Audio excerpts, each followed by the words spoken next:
গন্ডাছড়া মহকুমায় চোরের দল এখন বেশ সতর্ক। গ্রামগঞ্জ ছেড়ে এখন চোরের দল হানা দিয়ে চলেছে গন্ডাছড়া মহকুমার সদর সংলগ্ন বিভিন্ন গ্রাম, তাও দিন দুপুরে। বৃহস্পতিবার ঠিক দুপুর নাগাদ মহকুমার ষাটকাট গ্রামের শিক্ষক প্রদীপ দেবনাথের বাড়িতে হানা দিয়ে কয়েক লক্ষ টাকার মালামাল হাতিয়ে নেয় চোরের দল। ঘটনার বিবরণ দিতে গিয়ে মহকুমা সদরের অটো স্ট্যান্ড থেকে 50 মিটার দূরে অবস্থিত বাড়ির মালিক শিক্ষক প্রদীপ দেবনাথ জানান, মেয়ের পড়াশোনার জন্য ওনার স্ত্রী আগরতলায় থাকেন। প্রদীপ দেবনাথ একজন শিক্ষক। অন্যান্য দিনের মতোই বৃহস্পতিবার বেলা 10টায় বাড়ি থেকে বেরিয়ে যান শিক্ষক প্রদীপবাবু। বাড়ি ছিল একেবারে ফাঁকা। বেলা 12:30টায় সংবাদ পেয়ে বাড়িতে ছুটে এসে চক্ষু চড়ক গাছ প্রদীপ দেবনাথের। বাড়িতে ঢুকে প্রতিবেশী সহ প্রদীপবাবু দেখতে পান বারান্দার গ্রিলের দরজা ভাঙা। ভেতরে প্রবেশ করে দেখা যায় মূল কক্ষের দরজা ভাঙা এবং ভেতরে থাকা গোদরেজ শোকেস এর দরজা ভেঙে সোনাদানা নগদ অর্থকড়ি হাতিয়ে নেয় চোরের দল। শুধু তাই নয়, বিছানাপত্র ছাড়খাড় করে দেয় চোরের দল এবং গ্যাস সিলিন্ডারটি হাতিয়ে নেয় চোরের দল। সর্বশান্ত হয়ে যায় শিক্ষক প্রদীপ দেবনাথ। খবর যায় পুলিশে। ঘটনা পরিদর্শন করে থানায় ফিরে যায় পুলিশ টিম। দিনে দুপুরে জনবহুল এলাকার এ ধরনের ঘটনা উদ্বিগ্ন সাধারণ মানুষ।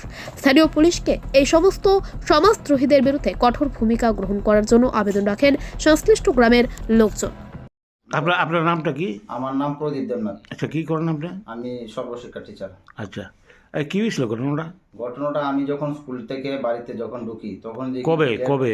আজ বৃহস্পতিবার 30শে জানুয়ারি প্রায় 10:30 আমার বাড়িতে একজন ভাড়াটিয়া ছিল, তাই না অফিসে যখন চলে গেছে, চলে যাওয়ার পর সম্ভবত চোর ওই টাইমেই ঢুকছে। আচ্ছা, যখন আমি স্কুল থেকে আসি দেখলাম যে ঘরের বাইরের যে গিলের তালাটা লাগানো আছে।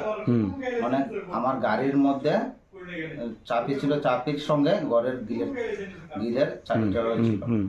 তাহলে আবার চুরে যখন চুরি করে নিয়ে যাওয়ার পরে আবার একটা তালা দিয়ে গেছে।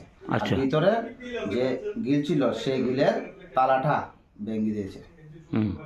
আচ্ছা, ঘরের ভিতরে পরে যখন আমি জিডি করে গেলাম, জিডি করে আসলাম, ঘরের মধ্যে যখন ঢোকার পরে দেখলাম যে সুকেস গোডরেজ মানে ঘরের ভিতরে যাবতীয় মালপত্র উলট পালট করে রেখেছে। বিছনা টিছনা যা আছে সব উলট পালট। এর মধ্যে দেখা যাইতেছে এখান থেকে গ্যাসের সিলিন্ডার নাই, কিছু টাকা পয়সাও নিয়ে গেছে, কিছু স্বর্ণর জিনিসও নিয়ে গেছে। আনুমানিক 2 থেকে 2.5 লাখ টাকার জিনিস হবে। পুলিশ কি কইছে? পুলিশ কইছে এটা জিডিটা তো করছে, তদন্ত করবে। একবার তো এসে গেছে, তদন্ত করে দেখবে। আনুমানিক মোটামুটি 2-2.5 লক্ষ টাকা। 2.5 লাখ টাকার জিনিস। আপনার পরিবারের লোক, আপনার পরিবারের কোথায় ছিল? পরিবারের লোক তারা আগরতলা, আমার মেয়েকে নিয়ে এখানে ভাড়া থাকে। আচ্ছা আচ্ছা আচ্ছা, মানে আমার মেয়ে কলেজ মানে স্কুলে পড়ে, আগরতলা পড়ে আর কি। তো মোটামুটি আপনার ঘর মোটামুটি খালি করে লিখছে সব? আমার ঘরের মোটামুটি জিনিস খালি। আচ্ছা, গণেশরা বাজার থেকে আপনার বাড়িটা কতটুকু দূরে? গন্ডাছড়া বাজার থেকে 150 মিটার। 150 মিটার দূরে। মেন রোডও আছে দিক দিয়া? হ্যাঁ, মেইন রোড থেকে 3টা বাড়িতে, মানে 1, 2, 3 নম্বর বাড়ি। আচ্ছা আচ্ছা, না এটা তো আপনার গ্রাম বা আপনার প্রতিবেশী, কী করবেন আর কি ব্যাপারটা নিয়ে? এইভাবে যদি চুরি হয় দিন দুপুরে, এই ব্যাপারটা নিয়ে কী করবেন?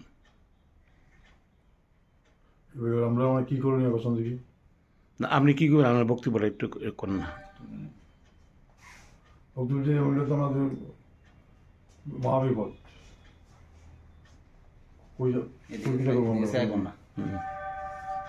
মহাবিপদের দরকার। দিনের বেলা যদি এরকম হয়, এই উদ্যোগ চলে, এটা তো আমাদের নিরত্ত বলতে আমি কিছু মনে করি না।